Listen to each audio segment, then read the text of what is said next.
राधे राधे दोस्तों। आज का कहानी है काठी के दुल्हन का दुल्हा के बनी। बहुत समय पहले का बात है। एक गांव में चट्टे मित्र रहत रहना। उनमें एक ब्राह्मण रहल, एक सोनार रहल, एक दर्जी और एक बढ़ई रहल। चारों में बड़ी घनिष्ठ मित्रता रहल। चारों हमेशा साथे साथे ही रहे। ऐसे ही चारों एक दिन बैठल रहनन तो सोनरा कहता कि बतावा, हमने ऐसे गांव में कितना दिन तक पड़ल रहे के, हमने के तो शहर जाए के चाहिए और अपने अपने काम के अनुसार शहर में अपन किस्मत आजमाओ के चाहिए। गांव में रहले से तो हमने का कौनो भला ना हुई। बाकी तीनों भी सुनरा के बाती पे सहमत भइनन। अब सब शहर जाए का तैयारी करे लगल। चारों अपने अपने ज़रूरत का सामान साथे ले लेनन।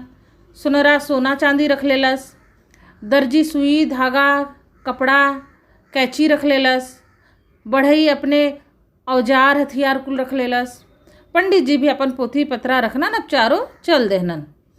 चलत चलत बेचारन के अनहार हो गए, लेकिन आधो रास्ता अभी ख़त्म ना भैल। थोड़ी दूर और आगे बढ़नन तो सामने एक पुराना सा खंडहर लौकल। अब रात भी हो गए रहल तो चारों सोचनन चला रात यही खंडहर में बिता लेवे के, सवेरे फिर से चल देवे के। चारों खंडहर में गईनन। जोन अपने साथे खाना वाना लेके आयल रहनन, चारों मिलके खइनन। जब सुते के भैल तो सुनरा सोचलस कि हमरे लगे तो सोना चांदी है, अगर चारों सुत जाए के चोरी हो जाई तो सबसे ज़्यादा नुकसान तो हमरा होई। यह सोच के सुनरा कहलस कि देखा भाई लोगन, हमने चारों जानी एक साथे न सुते के, 3 जानी सुती हन और 1 जानी बारी बारी पहरा देहियन। बाकी तीनों भी मान गईनन। अब सबसे पहला नंबर लगल बढ़ई का पहरा देवे का। बाकी तीनों सुतनन। अब दिन भर का चलत चलत बढ़इयो थक गल रहल, ओहू के नींद आवे लगल। तो बढ़िया सोचलस कुछ काम करके रहत तो नींद ना आवत। यह सोच के इधर उधर देखे लगल। वही खंडहर में ओके एक बड़ा का लकड़ी का टुकड़ा देखा गया। बढ़िया खुश हो गए। अपने सामानी में से गए जल्दी से अपन कुल हथियार औजार निकाल लिएलस। अब वही लकड़ी के टुकड़ा के लगे बैठ के गढ़े लगल। गढ़ के एक सुंदर सा मूर्ति बना देलस। तब तक ओकर जागे का समय पूरा हो गल। अब दर्जी के नंबर आयल जागे का। बढ़ई जाके सुतनन। दर्जी अइनन पहरा देवे बदे। अब पहरा दे दे दर्जी का नज़र मूर्ति पे पड़ल। तो दर्जिया सोचलस कितना सुंदर मूर्ति है, पर बिना कपड़ा के अच्छी ना लगत है। एक काम करे थे, कपड़ा सी के ये मूर्ति के पहिरा देते। अपने सामानी में से वो कपड़ा लेके आयल, सुई धागा ले आयल, सुंदर सा लहंगा चोली सीलस और वो मूर्ति के पहिरा दिलस। फिर गोटेदार सुंदर सा चुंदरी बनौलस और मूर्ति के कपारे पे ओढ़ा दिलस। तब तक ओकर भी समय ख़त्म हो गल। अब जागे का बारी आयल सुनारे का और दर्जी जाके सुतनन। सुनार अइनन पहरा देवे बदे तो उन्हों का नज़र सामने मूर्ति पे पड़ल। मूर्ति देख के सुनरा सोचलस कि मूर्ति तो बहुत सुंदर है, लेकिन कुछ कमी है। यह सोच के गैल अपने सामानी में से सोना चांदी निकाल लियलस। अब सुंदर सुंदर झुमका, नथिया, टीका, हार, चूड़ी, पायल कुल गढ़ के वही मूर्ति के पहिरा दिलस। इतना गहना पहिरवले के बाद जब सुनरा मूर्ति देखलस तो खुश हो गए। तो कहलस कि अब लगत है एकदम पूरी का पूरी दुल्हन। यह कुल करत सुनरों का समय ख़त्म हो गए। अब आयल पंडित जी का जागे का बारी। पंडित जी जगनन, पहरा देवे लगनन। जब पंडित जी मूर्ति देखनन तो देखता रह गईनन। सोचनन कि कितनी सुंदर काठे का दुल्हन है, कितना अच्छा होत कि अगर ये डोलत बोलत। एक काम करते मैं प्राण प्रतिष्ठा कर देते। यह सोच के पंडित जी गईनन, अपन पोथी पत्रा उठा लियनन और मंत्र मार के उनमें प्राण फूक देनन। अब काठे के दुल्हन असली दुल्हन बन गए। तब तक सवेर हो गल। बाकी तीनों भी जाग गईनन। अब सामने इतनी सुंदर दुल्हन देख के चारों तो बस देखता रह गईनन। अब चारों के मन में एक का विचार आयल कि हमार बियाह ये सुंदर दुल्हनी से हो जाए। लेकिन दुल्हन एक खे, अब बियाह करे वाला 4 ठे, बियाह हो तो हो कैसे। अब बियाह करे बदे चारों आपस में झगड़ा करे लगनन। बढ़ई कहलस ये तो खाली लकड़ी का टुकड़ा रहल, वो तो हम गढ़ के मूर्ति बनाए, यही से बियाह करे का हकदार हम हई। तो दर्जी कहलस ऐसे कैसे, तू तो मूर्ति बना के छोड़ देले रहला, हम ओके कपड़ा सी के पहनाए, ओकर मान कर रक्षा कैली, यही से बियाह करे का हकदार हम हई। तो सुनरा कहलस कि 4 पैसा का कपड़ा सी के तू उसे बियाह करे का हकदार बन जाइबा। हम ओके सोने चांदी का गहना गढ़ के पहिराए सजाए, यही से बियाह करे का अधिकारी हम है। तो पंडित जी कहना ऐसन कैसे, तू गढ़ के का करता, तू कपड़ा पहिरा के का करता और तू सोने चांदी से सजा के का करता, अगर हमें हम प्राण न फूकित, प्राण मूर्ति में हम फूकले है, यही से बियाह करे का अधिकारी हम है। अब चारों में बहस छोड़ हाथापाई होए लगल।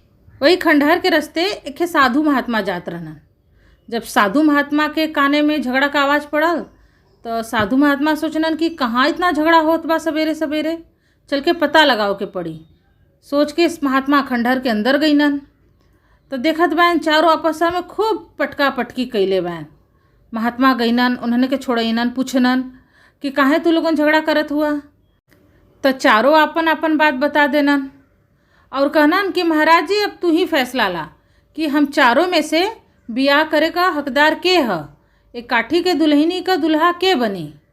साधु महाराज बड़े ध्यान से चारों को बात सुनन, फिर कहनन कि फैसला तो हम ले लेब, लेकिन पहले तो लोगन के वादा करे के पड़ी कि हमार जौन भी फैसला हुई तू चारों के माने के पड़ी। तो चारों मान गईनन।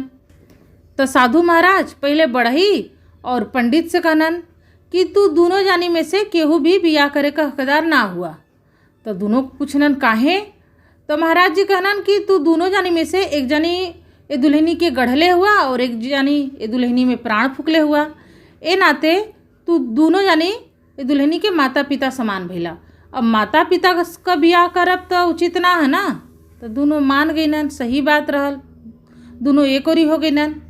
फिर महाराज जी वो दर्जी से कहनन कि बियाह करे का अधिकारी तूहू ना हुआ। तो दर्जियो पूछलस काहे। तो साधु महाराज कहनन तू एक काठे की दुल्हनी के कपड़ा सी के पहिरौला, काठे के रहते हुए भी तोके ओकरे मान का इज्जत का परवाह रहल, यही से तू ओकरे भाई के समान भइला और भाई बहनी का बियाह तो उचित ना बा। तो दर्जियो सोचलस कि हाँ साधु महाराज सही कहत हों, उहो एक ओरी हो गए।